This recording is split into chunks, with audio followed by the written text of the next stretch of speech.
So guys, now we are going to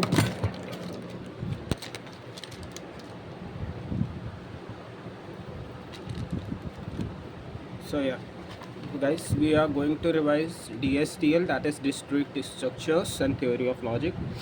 Okay, so chapter 1 we are going to do just unit 1 today. Unit 1 में क्या है, sets, relations है, sets हैं, post sets, ये सब है. तो देखते हैं स्टार्टिंग से नोट्स में क्या क्या है हमारे, है ना. तो हम लोग 1 by 1 कंप्लीट करते हैं, अपने नोट्स का रिवीजन करेंगे. Sets are the fundamental discrete structure on which the discrete structures are built. An unordered, well-defined collection of distinct objects of same type. उनको ही सेट बोलते हैं. सेट में डुप्लीकेशन नहीं होता है क्योंकि हम इनकी कार्डिनैलिटी भी निकालनी है. तो फॉर एग्जांपल अगर ए लिखा होगा तो वो हम एक ही ए मानेंगे सेट में, वो दो ए नहीं मानेंगे. इस तरह रिप्रेजेंटेशन 3 तरह के हो सकते हैं, वैसे 2 ही होते हैं मेजर, रोस्टर फॉर्म और tableau form and set builder form. Roster form मतलब जो भी है उसको ऐसे लिखना, और सेट बिल्डर फॉर्म मतलब x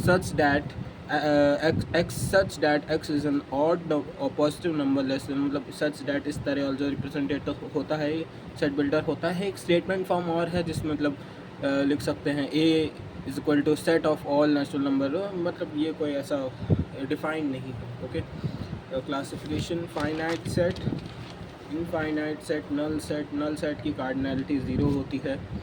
यूनिवर्सल सेट, सबसेट, मतलब if every element of set A is also element of set B, then A is a subset of B. मतलब अच्छी चीज़ है याद रखने के लिए. Proper subset, if A is the subset of B and A is not equal to 1, then A is a proper subset. B मतलब B में at least 1 element होना चाहिए A से ज़्यादा, ठीक है. तो इसको प्रॉपर सबसेट बोलेंगे. Equality, A is equal to B है तो equality. Power set, power set 2 की पावर सेट में एलिमेंट, नंबर ऑफ एलिमेंट जो होते हैं 2 की पावर n होता है, n जो कार्डिनैलिटी. कॉम्प्लीमेंट मतलब उसको छोड़ के सभी. यूनियन मतलब दोनों मिला दो. इंटरसेक्शन मतलब दोनों में कॉमन. डिसजॉइंट मतलब दोनों में कुछ कॉमन ना हो, एकदम अलग अलग सेट दिख रहे हो, ये डिसजॉइंट सेट है. Set difference a minus B. Symmetric difference a delta b is equal to a union b minus a intersection b. मतलब बेसिकली इंटरसेक्शन वाला पार्ट गायब हो जाएगा, बाकी और पूरा पार्ट रहेगा. ओके, कुछ लॉज हैं जैसे डिस्ट्रीब्यूटिव लॉ है, वो ए यूनियन है तो ए यूनियन भी इंटरसेक्शन ए यूनियन सी इस तरह दिखता है. मल्टी सेट मतलब जो मैं बोल रहा था कि अगर सेट में ज़्यादा बार रिपीट हो गए तो वो सेट होगा, नहीं वो सेट नहीं होगा, उसको मल्टी सेट बोलेंगे. तो मल्टीप्लिसिटी कितनी होगी, ए जितनी बार रिपीट हो रहा है उतनी मल्टीप्लिसिटी, बी 3 बार रिपीट हो रहा है तो 3 मल्टीप्लिसिटी. तो इतना कुछ नहीं. D Morgan's law, D Morgan's law बहुत फेमस लॉ है, सबने सुना होगा. ए यूनियन बी का कॉम्प्लीमेंट इज जस्ट ब्रेक, मतलब उसको ब्रेक करो, साइन चेंज करो और उसको अंदर ले जाओ, ठीक है. ए कॉम्प्लीमेंट करो, ये बी कॉम्प्लीमेंट करो, उसका साइन चेंज कर दो. Just complement complement sign change, ठीक है. डी मॉर्गन्स लॉ हो गया. Cartesian products, A cross B मतलब सबसे सेट बनाओ, रिलेशन बनाओ. Relation, if A and B are sets then every possible subset of A cross B is a relation from A to B. ठीक है, ए cross B बना ही चुके हैं, उसके जो भी पॉसिबल एवरी पॉसिबल रिलेशन मतलब सबसेट है ए क्रॉस बी का, वो उसके रिलेशन होता है, ठीक है. इन्वर्स, जैसे ए1 है सेट में तो 1 ए लिख दो तो वो इन्वर्स हो जाएगा, ठीक है. डायगोनल रिलेशन 1 1 2 2 3 3, जैसे डायगोनल में कटेगा हमेशा तो ये diagonal relation. Type of relation A cross A, Cartesian product N square, क्योंकि इसमें भी एन इसमें भी एन, तो इसमें एन स्क्वायर एलिमेंट्स होंगे. Total number of relation possible 2 की power N square. Cartesian product में जितने होते हैं 2 की पावर में चढ़ा दो तो वो नंबर ऑफ रिलेशन में होते हैं. रिफ्लेक्सिव रिलेशन 1 1 2 2 3 3 होना चाहिए. इररिफ्लेक्सिव में ये नहीं होने चाहिए. सिमेट्रिक में वो, हाँ ये भी देख लेते हैं. Total number of possible relation 2n square. Okay, irreflexive होगा. सिमेट्रिकल रिलेशन 1 2 है तो 2 1 होना चाहिए उस तरह. तो उसमें जो है नंबर ऑफ सिमेट्रिक रिलेशन का फॉर्मूला है 2 into N square plus n by 2. 2 मतलब कुछ इस तरह 2 into n, n plus 1 by 2. अगर पूछ ले कि सेट है, मतलब मान लो ये रिलेशन दे दिया, सॉरी एक सेट दे दिया 1 2 3, तो इसमें पूछेगा नंबर ऑफ़ सिमेट्रिक रिलेशन। तो इसमें n की वैल्यू 3 दिख रही है हमें, 3 नंबर हैं, तो इसमें symmetric relation 3 into 3 plus 1 that is 4 upon 2, तो 2 की पावर 6, ठीक है, 2 की पावर 6 सिमेट्रिक रिलेशंस बनेंगे इस तरह, ठीक है। Number of anti symmetric relation होगा 2 की power n into 3 into N square minus N. For example वही एग्जांपल लेते हैं, n की वैल्यू 3 है, तो 2 की पावर 3 इंटू 3 की power 3 square that is 9 minus 3 upon 2, 2 की पावर 3 दैट इज़ 8 इंटू 3 की पावर 6/2, 6/2 इज़ 3, तो 3 9 27, 27 इंटू 8, ये हो जाएंगे number of anti symmetric relations, 2 की पावर n इंटू 3 की power n square minus n/2, ठीक है। पार्शियल ऑर्डर रिलेशन क्या होता है, जब वो रिफ्लेक्सिव है, एंटी सिमेट्रिक है, ट्रांजिटिव है, तो उसको पार्शियल ऑर्डर रिलेशन बोलते हैं। पोसेट यानी पार्शियल ऑर्डर, सेट क्या होता है, set A with partial order relation, and उसको कुछ इस तरह से लिखते हैं तो वो हो जाता है पोसेट, ठीक है। ए सिमेट्रिक रिलेशन यानी सिमेट्रिक ना हो, अगर x, y बिलोंग कर रहा है r को, तो y, x shouldn't belong to r, okay. तो नंबर ऑफ एसिमेट्रिक रिलेशंस 3 की power n square minus n/2,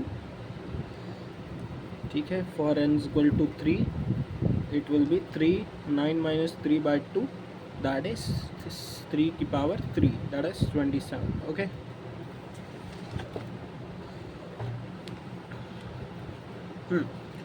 सो अब ये थोड़ा प्रूविंग के क्वेश्चन है, ठीक है। चलो, ए बी सी 3 सेट हैं, तो प्रूव करना है ए क्रॉस बी इंटरसेक्शन सी, ये तो इसमें क्या करते हैं, एक साइड उठाते हैं, तो x, y बिलोंग्स टू, ये किया, तो x बिलोंग्स टू ए है, y belongs to B intersection C, okay.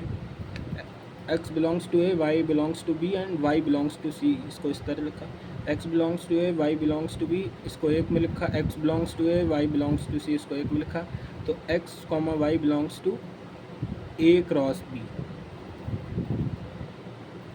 And x, y belongs to A cross C, इस तरह इसको लिख लिया, यहाँ से रिप्रेजेंट किया, ठीक है। तो x, y बिलोंग्स टू दोनों का इंटरसेक्शन, एंड मतलब इंटरसेक्शन होता है, ओके। तो एक तरफ हम लोग प्रूफ कर चुके हैं, दूसरी तरफ जाएंगे, इसको लेंगे, x, y belongs to A cross A intersection, x मतलब x, y बिलोंग्स टू ये एंड ये, x belongs to A, y belongs to B and x belongs to A, y belongs to C, ठीक है। तो x belongs to A and y belongs to B intersection C, जैसा जैसा दिख रहा है वैसा वैसा करते जाते हैं, x, y belongs to A cross B, तो दोनों को बस वो ये फर्स्ट स्टेप अगर आ गया, मतलब ये याद करने वाला स्टेप है कि x, y बिलोंग्स टू ये, उसके बाद आप बनाते चले जाओ, उसको देख के बनता चला जाएगा, कुछ ऐसा वो है। 4 सेट हैं, तो इसमें वही x, y belongs to this and this, तो x बिलोंग्स टू ए ये एंड y बिलोंग्स टू ये, ओके। अब x belongs to A and ये, A and B and y belongs to C and D, ठीक है। अब हमें ए cross सी करना है, तो हमें थोड़ा उस तरह से लेके चलना पड़ेगा, मतलब ए क्रॉस सी मतलब x, y belongs to A cross C, देखो यहीं से ये सी उठा लिया इसका ऐसे ही, and x, y belongs to B cross D, तो x, y belongs to A cross C union उठा लिया अपने आप ही, कुछ ऐसा वो नहीं किया, ठीक है। इसी तरह चलना है।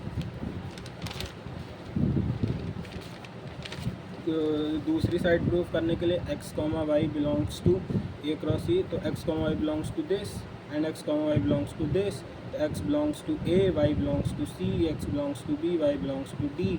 अब प्रूव हमें उधर क्या करना है, ए बी, तो A B x, y belong to x belong to A, ये उठा लेंगे, A union B, union intersection है, और y बिलोंग्स टू ए, फिर दोनों में आगे क्रॉस लगा देंगे बस, A intersection b minus A is equal to 5, तो x belongs to A intersection b minus A, x belongs to A and x belongs to b minus A, ठीक है। x belongs to A and x belongs to b but not, क्योंकि minus A है, तो इन दोनों को ये तो satisfy, तो x बिलोंग्स टू 5 हो जाएगा and x belongs to b हो जाएगा, तो x बिलोंग्स दोनों का इंटरसेक्शन करेंगे तो 5 आएगा, तो ये प्रूव है। ये सब वेन डायग्राम के क्वेश्चन है, इतना कुछ मीठी नहीं है इनमें, हो जाएंगी।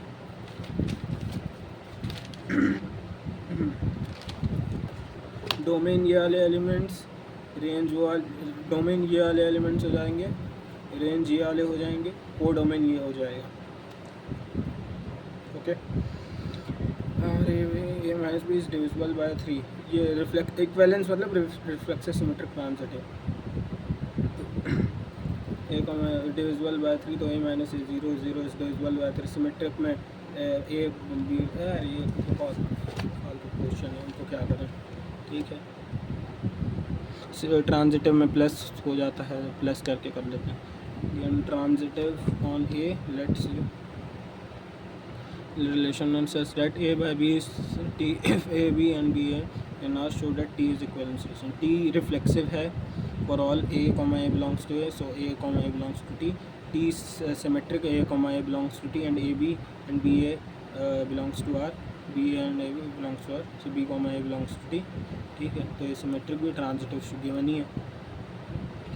ए comma belongs to R F 3 A plus 4 B plus 7 ऐसा कुछ दिया हुआ है। तो उसमें कैसे करेंगे, रिफ्लेक्सिव के लिए ए बी बराबर तो 7 है, सिमेट्रिक में A B belongs to R तो 3 A plus 4 B equal to 7 है। नाउ 3 बी, ए बी को चेंज कर दिया, ए बी की वैल्यू 3 बी प्लस 4 ए कर दिया इज इक्वल टू 7 एन भी कर सकते हैं, नहीं तो 7 N minus 4 B plus 7 A minus 3 है, 7 minus 4 plus 7 minus 3, 7 B belongs to R. Transitive में भी कुछ इस तरह का ही दिखेगा। 4 बी और सी ले लेंगे तो इसमें दोनों को ऐड कर देंगे तो 3a प्लस 4c जो है वो 7 में जाएगा तो एम एन और बी, ये 7b ये हो जाएगा। A comma C belongs to R. Coset antisymmetric, total order relation, partial relation R set, मतलब हर एलिमेंट उससे रिलेट करेगा तो उसको दो सेट बोल देते हैं।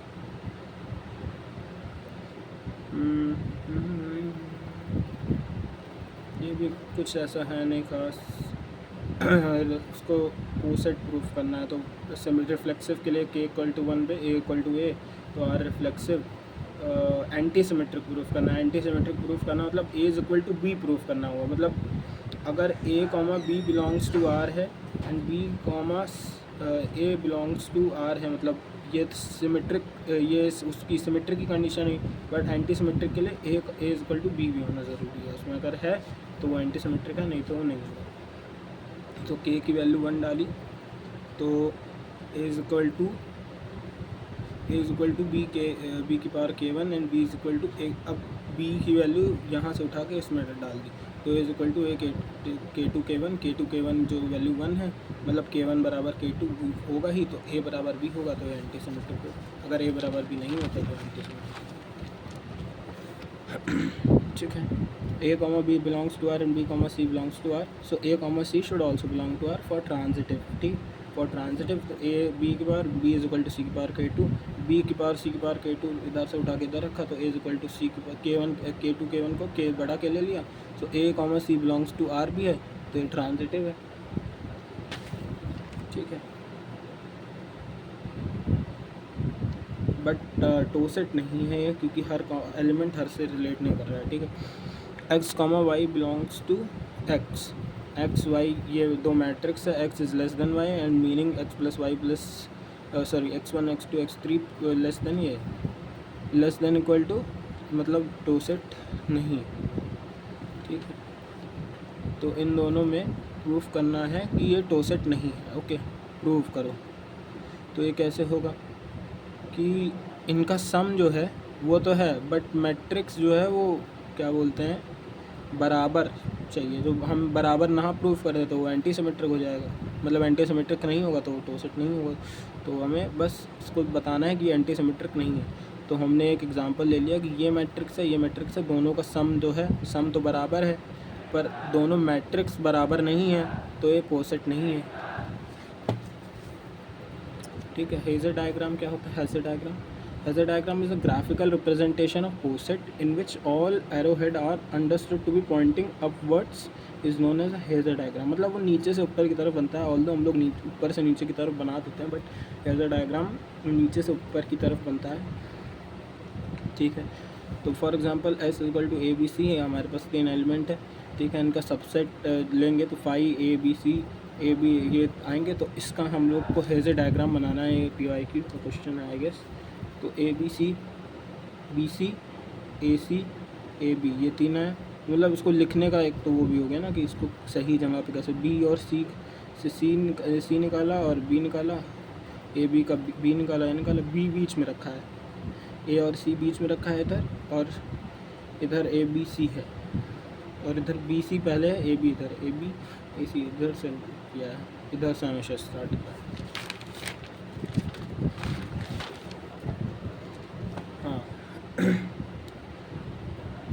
Lattice, a maximal element in a POSIT if an element is not related to a minimal element if known the bonds हटाते हैं इसको।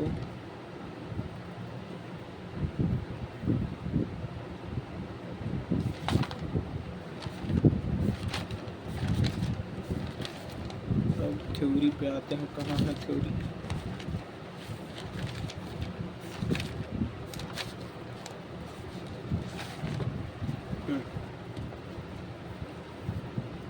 मीट और जॉइन, इसको जॉइन बोलते हैं इस वाले सिंबल को, इसको मीट बोलते हैं इस वाले सिंबल को, ठीक है।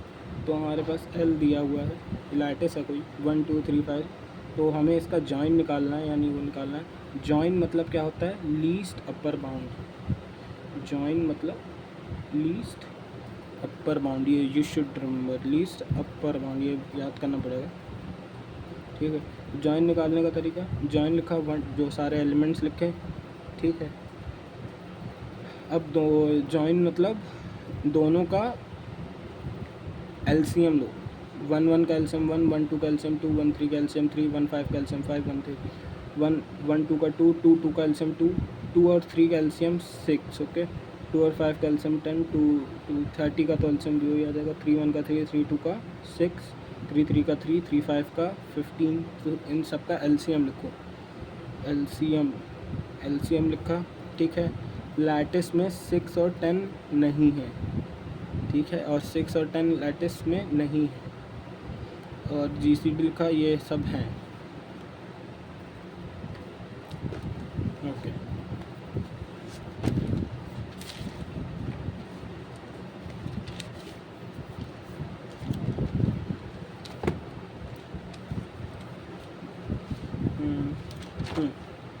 क्लोजर ऑफ रिलेशन की बात करते हैं। सम elements missing,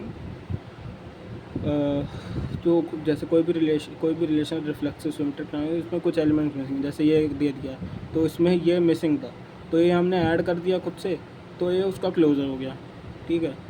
reflexive symmetric transitive में तीनों में इसी तरह होता है। ट्रांजिटिव क्लोजर के लिए हम लोग एल्गोरिथम यूज़ करते हैं वो, क्योंकि उसको करना वैसे बड़ा मुश्किल होता है, ऐसे सिमेट्रिक तो देख के हम लोग कर सकते हैं, बट उसको करने में दिक्कत आती है ट्रांजिटिव वाले के लिए। तो ट्रांजिटिव क्लोजर के लिए वॉर्शल्स एल्गो यूज़ करते हैं। So what is Warshall's algo for transitive closure specified है, ठीक। रिलेशन दिया हुआ है हमें, या अधूरा है, इसको ट्रांजिटिव बनाना है हमें बेसिकली। ट्रांजिटिव क्लोजर मतलब ट्रांजिटिव क्लोजर फाइंड करना, मतलब उसको ट्रांजिटिव बनाओ, इस रिलेशन को कुछ भी ऐड करो, ट्रांजिटिव बनाओ। तो वो कैसे करेंगे, ये दिया हुआ है, ठीक है। तो पहले वॉर्शल्स की एक वो बना लो, मैट्रिक्स बना लो, 1 2 3 4 1 2 3 4, ठीक है। जो उसमें है उसमें जो उसमें है वहाँ पे 1 लिखो, जो नहीं है, जैसे 1 1 नहीं है तो 0, 1 2 नहीं है तो 0, 1 3 नहीं है तो 0 लिखा। अब देखो 2 1 है, 2 1 है तो यहाँ 1, ठीक है। इस तरह की एक मैट्रिक्स बना ली, ठीक है। सेट ए में जितने एलिमेंट्स हैं उतनी मैट्रिक्स बनेंगी, 4 स्टेप में कंप्लीट होगा हमारा, ये याद रखने वाली चीज़ यहाँ पे लिखी हुई, ठीक। ये हो गया। अब स्टेप 1, ये रो 1 है, ये C1, तो C1 में देखो कहाँ कहाँ बनाया है, 2 3 4 पे 2 3 4। R1 में कहाँ कहाँ बनाया, कहीं नहीं, तो 5, ठीक है। फिर C1 क्रॉस R1 करो, मतलब वही कार्टेशियन, तो कोई 5 के साथ करेंगे तो 5 आएगा, तो कोई एडिशन नहीं होना, अभी बता रहे हैं एडिशन, ठीक है। स्टेप 2, C2 0 5 R3 कुछ भी हो, जब 5 आ गया तो इसमें कोई एडिशन नहीं, ठीक है। अब करो C3 क्या है, 3 और नहीं 2 और 4 C3, और R3 क्या है 1 और 3, ठीक, 1 और 4, तो ये R3 क्या, अब R3 को 2 1 2 4 4 1 4 4 ये लिखा।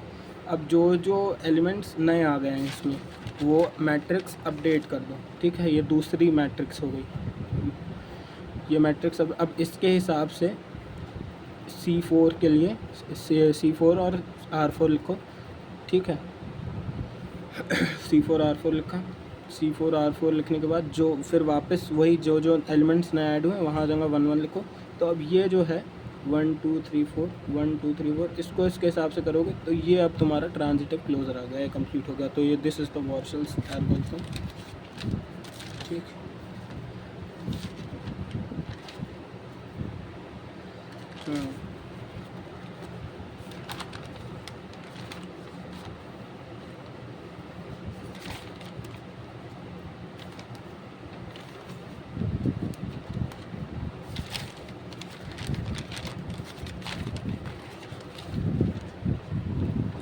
बाउंडेड लैटिस बाउंडेड लैटिस क्या होता है, lattice which has both elements least and greatest, मतलब लैटिस जिसमें लीस्ट और ग्रेटेस्ट एलिमेंट दिखते हैं हमें, तो वो बाउंडेड लैटिस होता है। जैसे इस लैटिस में हमें लीस्ट एलिमेंट और ग्रेटेस्ट एलिमेंट दिख रहा है तो ये बाउंडेड लैटिस है, ठीक है।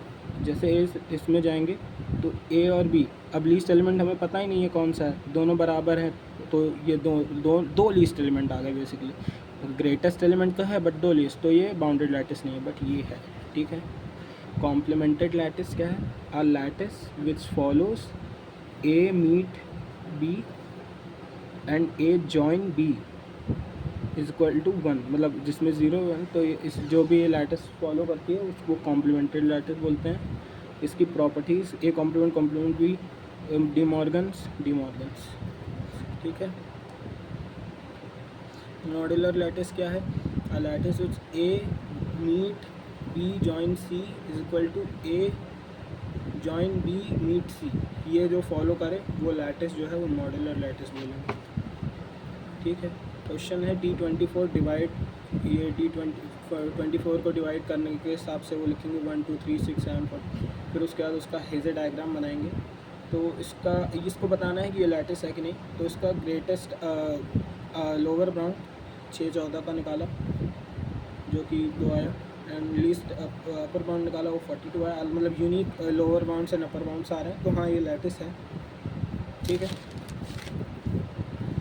कुछ ऐसा क्वेश्चन था कि नंबर ऑफ़ ज़ीरो, कोई बाइनरी स्ट्रिंग है उसमें नंबर ऑफ़ ज़ीरो सेम है, तो उसको प्रूफ करना है, इक्विवेलेंस प्रूफ करना है, बताना है कि पोसेट क्यों नहीं है, ठीक है। तो रिफ्लेक्सिव के लिए नंबर ऑफ़ ज़ीरो सेम है इटसेल्फ, तो A, A belongs to R, तो रिफ्लेक्सिव तो ऐसे ही हो जाएगा, सिमेट्रिक हो जाते हैं। A, B belongs to R and B, A belongs to R. If A, B belongs to R, then A and B have same number of zeros, and B, A belongs to R, then तब भी same numbers of zero होंगे, तो ये symmetric है, okay. Transitive पे आते हैं, A, B belongs to R and B, C belongs to R, so A, C belongs to R, ठीक है। तो A, C में भी सेम नंबर्स ऑफ ज़ीरो होंगे, तो ये ट्रांजिटिव भी है, तो इक्विवेलेंस है। पोसेट क्यों नहीं है, क्योंकि सेम नंबर ऑफ ज़ीरोज़ होने से A is equal to B तो हो नहीं जाएगा, A और B तो बराबर है नहीं, तो A और B बराबर नहीं है तो वो एंटी सिमेट्रिक नहीं है, और एंटी सिमेट्रिक नहीं है तो वो पोसेट नहीं है, ठीक।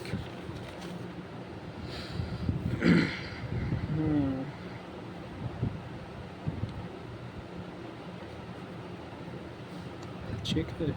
जॉइन है, जॉइन मतलब लीस्ट अपर बाउंड, मतलब LCM। मीट मतलब ये, मतलब ग्रेटेस्ट लोअर बाउंड, मतलब greatest common divisor GCD,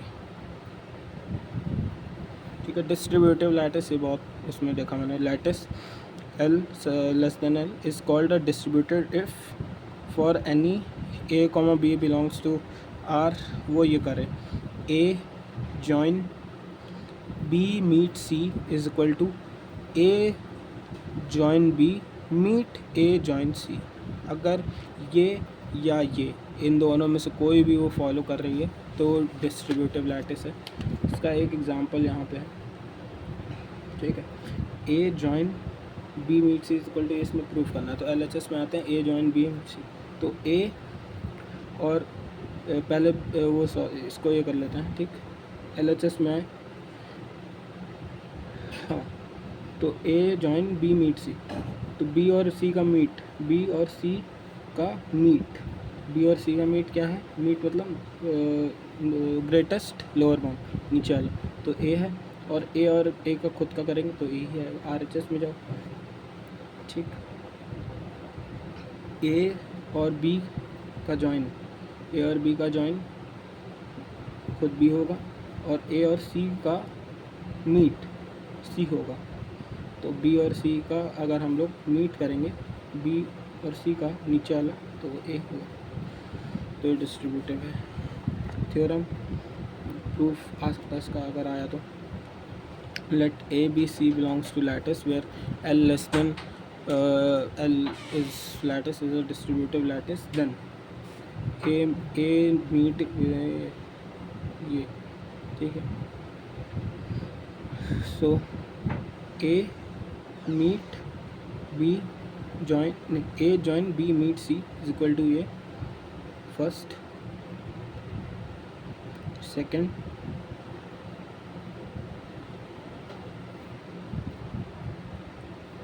now B is equal to B,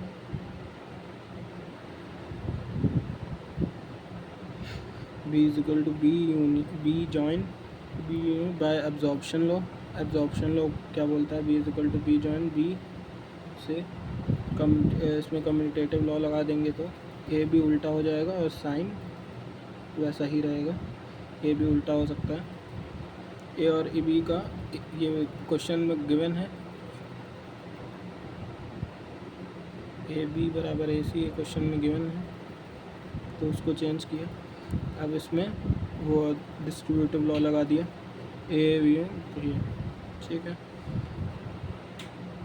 अब इसमें तो चेंज करके ए बी सी डी बना दिया कम्यूटेटिव, और ए बी बराबर ए सी है तो ए सी सी बी बना लिया, ठीक है।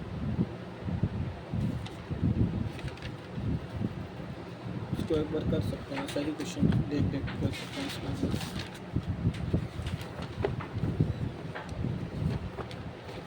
जैसे गिवन हमें है ए बी बी बराबर ए बी सी गिवन है, ठीक है। एंड ए बी गिवन है, मतलब बेसिकली बी बराबर सी है, गिवन है, ये कितना गिवन है, ठीक है। हमें A B C belongs to L, तो हमें डिस्ट्रीब्यूटिव लैटिस बनानी है, ठीक है। डिस्ट्रीब्यूटिव स्टार्टिंग हम लोग कहाँ से करेंगे, A meet B intersection C is equal to A meet B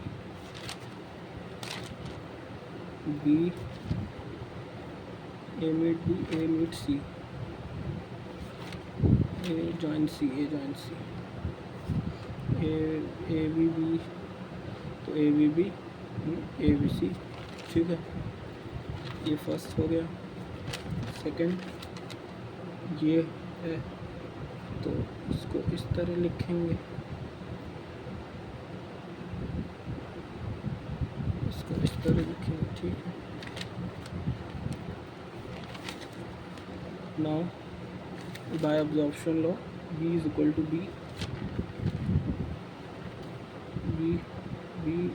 A, absorption law,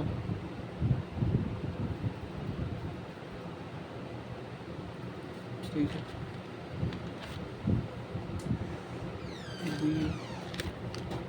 B इसको ऐसे भी लिख सकते हैं, कम्यूटेटिव लॉ, ठीक है। बी ए बी और ए सी बराबर है तो इसको इस तरह लिख लिया, ठीक है। अब इसको फैला देंगे, B B A meet B B C, ठीक है,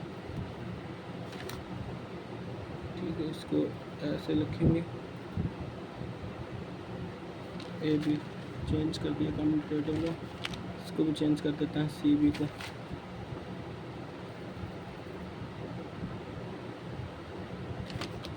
ठीक है,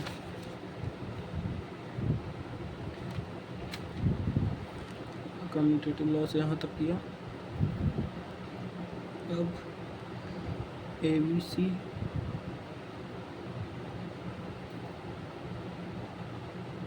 इंटरसेक्शन